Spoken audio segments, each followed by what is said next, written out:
100 দিনের কাজ, আবাস যোজনা সহ একাধিক সামাজিক উন্নয়নমূলক প্রকল্পের আওতায় রাজ্যের পাওনা টাকা আটকে রেখেছে কেন্দ্রীয় সরকার।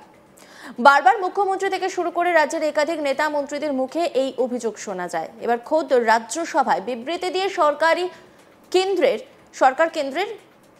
নরেন্দ্র মোদী সরকারের প্রতিমন্ত্রী জানিয়ে দিলেন 100 দিনের কাজের আওতায় বাংলা 3000 কোটি টাকা আটকে রাখা হয়েছে। কেন্দ্রের নির্দেশাবলী না মানার জন্য এই 100 দিনের কাজের টাকা আটকে রাখা হয়েছে বলে দাবি কেন্দ্রের। যদিও তৃণমূলের দাবি ইচ্ছাকৃতভাবে বাংলার হকের টাকা আটকে রাখা হয়েছে। প্রসঙ্গত শুক্রবার 1 আগস্ট রাজ্যসভায় 100 দিনের কাজের বাংলার বকেয়া টাকা নিয়ে প্রশ্ন করা হয়। প্রশ্ন করেন তৃণমূলের রাজ্যসভার সাংসদ প্রকাশ শেখ বারিক।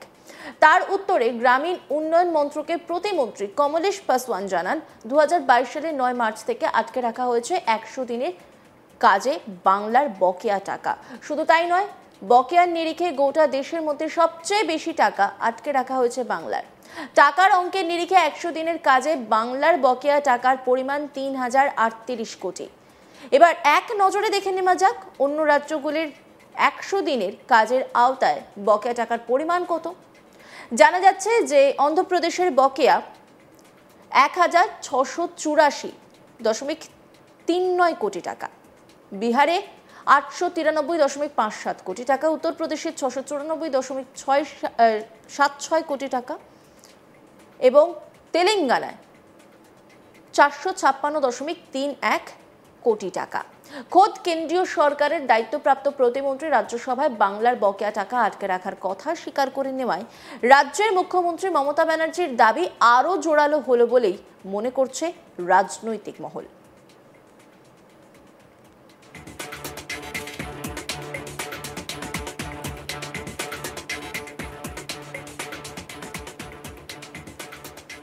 প্রসঙ্গত কিছুদিন আগে রাজ্যসভায় তৃণমূলের সাংসদ ডেরেক ওব্রায়েন এ নিয়ে প্রশ্ন তোলেন। 100 দিনের কাজের কর্মদিবস ও মজুরি নিয়ে রাজ্যসভায় ডেরেক ওব্রায়েন পরিসংখ্যান পেশ করে বেশ কয়েকটি প্রশ্ন তোলেন। ডেরেকের দেওয়া তথ্য অনুযায়ী গত অর্থবর্ষের তুলনায় চলতি অর্থবর্ষে শ্রমিকের সংখ্যা 8.34 কোটি থেকে কমে দাঁড়িয়েছে 7.88 কোটি। গড় কর্মদিবসও হ্রাস পেয়েছে, তা 52 দিন থেকে হয়েছে 50 দিন। এরপরই কোন রাজ্যের জন্য 100 দিনের কাজে কত টাকা করে বরাদ্দ করেছে সেই প্রশ্ন করেন ডেরেক। জবাবে গ্রামোন্নয়ন মন্ত্রক যে তালিকা প্রকাশ করেছে তাতে স্বাভাবিকভাবেই নাম নেই পশ্চিমবঙ্গের। আর কেন্দ্রের তালিকায় বাংলার নাম না থাকার বিষয়টিকে হাতিয়ার করেছে তৃণমূল কংগ্রেস। দলের এক্স হ্যান্ডেলে 100 দিনের প্রকল্পের কোন রাজ্যের জন্য কেন্দ্র কত বরাদ্দ করেছে সেই তালিকা পোস্ট করার পাশাপাশি সাংসদ ডেরেকের প্রশ্নগুলিও তুলে ধরা হয়েছে। একই সঙ্গে লেখা হয়েছে, আপনারা আমাদের প্রাপ্য অর্থ থেকে বঞ্চিত করেছেন, আমাদের বাসিন্দাদের গ্রেপ্তার করে বাংলাদেশে ফেরত পাঠাচ্ছেন, এবার আপনারা বাংলার নামই রেকর্ড থেকে মুছে দিতে চাইছেন।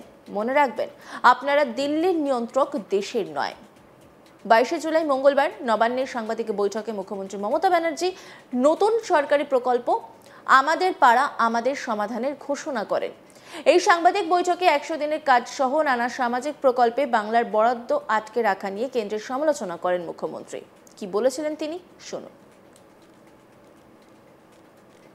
আমরা অনেক সময় দেখি ছোট ছোট পাড়ায় হয়তো একটা কলের দরকার, হয়তো একটা ছোট্ট পাড়া তার একটা ছোট্ট গ্রামীণ রাস্তা অল্প করে দিলে তাকে কাদায় হাঁটতে হয় না। অনেক সময় আমরা বিদ্যুৎ পৌঁছেছি অনেক জায়গাতেই, কিন্তু বাই চান্স যদি কোনো জায়গা বাদ হয়ে যায় যেখানে ইলেকট্রিসিটি নেই, হয়তো একটা ইলেকট্রিক পোল বসাতে হবে বা বর্ষায় ভেঙে গেছে, এই রকম ধরনের ছোট ছোট কাজগুলো। ধরুন একটা ICDS সেন্টারের বাড়ি ভেঙে পড়েছে, তার ছাদটা করে দিতে হবে। ধরুন একটা স্কুলের ছাদটা দিয়ে জল পড়ছে, ওই ছাদটা করে দিতে হবে, পুরো স্কুল বিল্ডিং নয়, ছাদটা। এইরকম ছোট ছোট কাজের জন্য আমরা একটা প্রোগ্রাম নিয়েছি গভর্নমেন্টের, আমাদের পাড়া আমাদের সমাধান। এক্ষেত্রে সিস্টেমটা হচ্ছে, আমাদের সরকারি প্রকল্পে অনেক মানুষ অংশ নিয়েছেন, এবার মানুষের প্রকল্পে আমাদের সরকার পথে নামছেন। যদিও এটা খুব ছোট্ট প্রোগ্রাম, কিন্তু যদি বিস্তৃতি দেখেন তাহলে এর বিস্তৃতি খুব ব্যাপক। মাননীয় প্রধানমন্ত্রীজি বারবার বলেছেন আত্মনির্ভরশীলতার কথা, কিন্তু কার্যক্ষেত্রে কিছু হয়নি। করতে হয় টোটালটাই স্টেটকে। আমরা এখানে কি করছি? আমরা যেটা আমাদের পাড়া আমাদের সমাধান, সারা দেশে এইরকম উদ্যোগ এই প্রথম। এখানে মানুষ নিজেদের বুথে, ওই ব্রিজ নয় বা স্কুল নয় বা বড় বড় প্রোগ্রাম নয়, সেগুলো যেমন ডিপার্টমেন্ট করে ডিপার্টমেন্ট করবে, এটা এক্সট্রা প্রোগ্রাম। গ্রামে ছোট ছোট সমস্যা থাকে, সেটা আমাদের সরকারি অফিসাররা শুনবেন এবং তাদের একটা জায়গায় একত্রিত করবে। 3টে করে বুথ নিয়ে একটা সেন্টার হবে, একটা পাড়া হবে, এবং 3টে বুথ নিয়ে আমাদের 80,000 বুথ আছে। এটা করতে 2 মাস সময় লাগবে, কারণ একটা বুথ থেকে আরেকটা বুথে যাবে, একটা বুথ থেকে আরেকটা বুথে যাবে, এবং একদিন করে প্রত্যেকটা বুথে তারা সারাদিন থাকবে এবং সেখানকার সাধারণ মানুষ তাদের জন্য একটা করে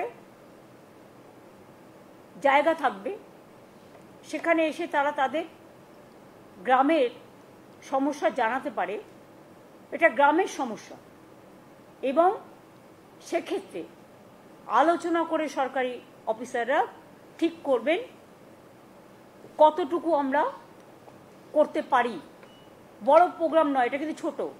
আমরা স্মল ইজ বিউটিফুল, স্মলে চলে যাচ্ছি, গ্রামের অন্দরে, মাটির অন্দরে। সমস্ত কাজই হবে স্বচ্ছতা বজায় রেখে, নিরপেক্ষতা মেনে, অনলাইন পোর্টালের মাধ্যমে, কিন্তু মানুষ নিজের সমস্যা নিজে জানাতে পারে, নিজের কাগজ নিজে জমা দিতে পারে।